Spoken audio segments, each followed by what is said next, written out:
আসসালামু আলাইকুম নমস্কাৰ মই শাহিদ আপুনি চাই আছে দা ইউনিক অসমীয়া আজিৰ এই ভিডিঅ'ত মই আপোনালোকৰ সৈতে আলোচনা কৰিম এখন বিশেষ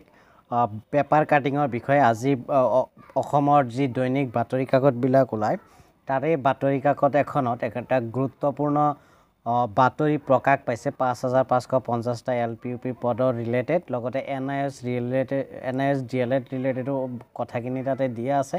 গতিকে এই পেপাৰ কাটিঙত যি ৫৫৫০টা LPUP পদৰ বিষয়ে কি লিখিলে বা সেকেন্ড ফেজ ভেৰিফিকেশনৰ বিষয়ে কি লিখিলে লগতে NIS DLED সম্বন্ধে কি লিখিলে এই গোটেইখিনি কথা আজিৰ এই ভিডিঅ'ৰ জৰিয়তে মই আপোনালোকৰ সৈতে আলোচনা কৰিম গতিকে ভিডিঅ'ৰ মাজলৈ সবিশেষ আগবাঢ়ি যোৱাৰ আগতে মই আপোনালোকক অনুৰোধ জনাম যদি আপোনালোকে এতিয়ালৈকে মোৰ চেনেলটো সাবস্ক্ৰাইব কৰা নাই তেতিয়াহ'লে এতিয়া মোৰ চেনেলটো সাবস্ক্ৰাইব কৰি বেল আইকনটো প্ৰেছ কৰি দিয়ক যাতে মই আগলৈ এনেকুৱা ধৰণৰ ভিডিঅ' আপলোড কৰাৰ লগে লগে আপোনালোকে নটিফিকেশ্যন পাই যায় আৰু সৰ্বপ্ৰথমে মোৰ চেনেলৰ ভিডিঅ'বিলাক আপোনালোকে চাব পাৰে এতিয়া কোনো সময় নষ্ট নকৰাকৈ আজিৰ ভিডিঅ'টো আমি আৰম্ভ কৰোঁ এটা আপোনালোকে দেখা পাইছে ইয়াতে হেডলাইন যেটো আছিল হেডলাইন আছিল স্থগিতাদেশ প্ৰত্যাহাৰ নিম্ন উচ্চ প্ৰাথমিকৰ ৫৫০০ পদৰ নিযুক্তি প্ৰক্ৰিয়া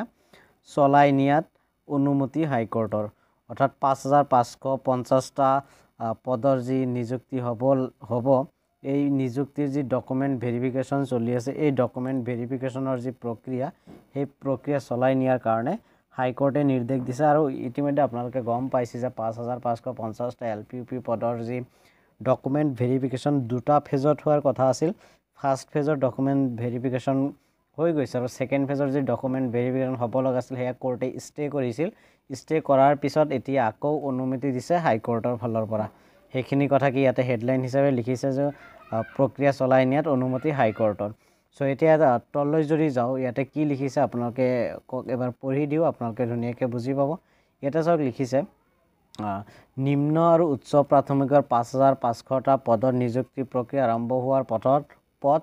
পুনৰ প্ৰশস্ত হৈছে অৰ্থাৎ ইতিমধ্যে যি ৫৫৫০টা LPUP পদৰ সেকেন্ড ফেজ ভেৰিফিকেশনৰ যি স্থগিতাদেশ জাৰি কৰিছিল হাইকোৰ্টৰ পৰা সেই স্থগিতাদেশ প্ৰত্যাহাৰ কৰি এতিয়া হাইকোৰ্টে আকৌ সেকেন্ড ফেজ ভেৰিফিকেশন চলাই নিয়াৰ কাৰণে যি অনুমতি সেই অনুমতি প্ৰদান কৰিছে তাৰ পিছত ইয়াতে দেখুৱা পদসমূহৰ দ্বিতীয় পৰ্যায় নথি পৰীক্ষণত পূৰ্বে ন্যায়ালয়ে জাৰি কৰা যি স্থগিতাদেশ নিৰ্দেশ খাৰিজ হোৱাৰ লগে লগে বৃহৎ সকাহ লাভ কৰিছে শিক্ষা বিভাগে অৰ্থাৎ পূৰ্বে যি সেকেন্ড ফেজ ভেৰিফিকেশনৰ স্থগিতাদেশ দিছিলে সেই স্থগিতাদেশ খাৰিজ কৰি অৰ্থাৎ এতিয়া সেকেন্ড ফেজ ভেৰিফিকেশন চলাই নিব পাৰিব পূৰ্বে এজনীয়া বিচাৰপীঠে পদসমূহৰ দ্বিতীয় পৰ্যায়ৰ নথি পৰীক্ষণত জাৰি কৰিছিল স্থগিতাদেশ ৰাজ্য চৰকাৰে দাখিল কৰা এই সম্পৰ্কীয় আপিল আবেদনৰ শুনানি গ্ৰহণ কৰি গুৱাহাটী উচ্চ ন্যায়ালয়ে পূৰ্বৰ স্থগিতাদেশৰ নিৰ্দেশ খাৰিজ কৰে অৰ্থাৎ ২ এপ্ৰিল তাৰিখে সৰকাৰী পক্ষৰ লগতে NIS পক্ষৰ শুনানি হয় শুনানিৰ অন্তত আগত যি ষ্টে কৰিছিল হাইকোৰ্টে এতিয়া সেই ষ্টেটো উঠাই লয় তাৰ পিছত 104/2025 নম্বৰৰ লেখ আবেদনৰ ৰায়দান কৰি ন্যায়ালয়ে বৃহৎ সকাহ দিলে শিক্ষা বিভাগক উল্লেখযোগ্য যে একাংশ প্ৰাৰ্থীৰ আবেদনৰ শুনানি গ্ৰহণ কৰি গুৱাহাটী উচ্চ ন্যায়ালয়ে ৫৫০০টা পদৰ নিযুক্তিৰ বাবে অনুষ্ঠিত কৰা দ্বিতীয় পৰ্যায়ৰ নথি পৰীক্ষণ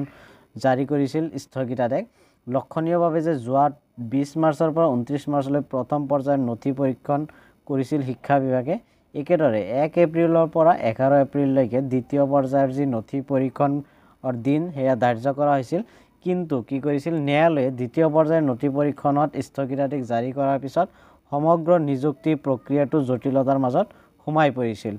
সো যেহেতু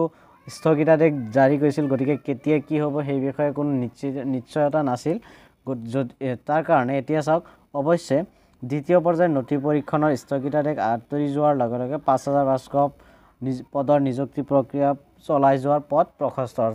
অৰ্থাৎ সেকেন্ড ফেজৰ যি ডকুমেন্ট ভেৰিফিকেশন হ'ব লগা আছিল সেই সেকেন্ড ফেজ ডকুমেন্ট ভেৰিফিকেশনটো এতিয়া আকৌ আৰম্ভ হ'ব হয়তো 2 দিনৰ ভিতৰত DEEৰ ফালৰ পৰা নোটিছ জাৰি কৰিব আৰু সেকেন্ড ফেজৰ যি ডকুমেন্ট ভেৰিফিকেশন এই ডকুমেন্ট ভেৰিফিকেশনটো আৰম্ভ হ'ব সো এইখিনি আসলতে এই পেপাৰ কাটিঙত লিখা হৈছিল মই আপোনালোকক পঢ়ি শুনালো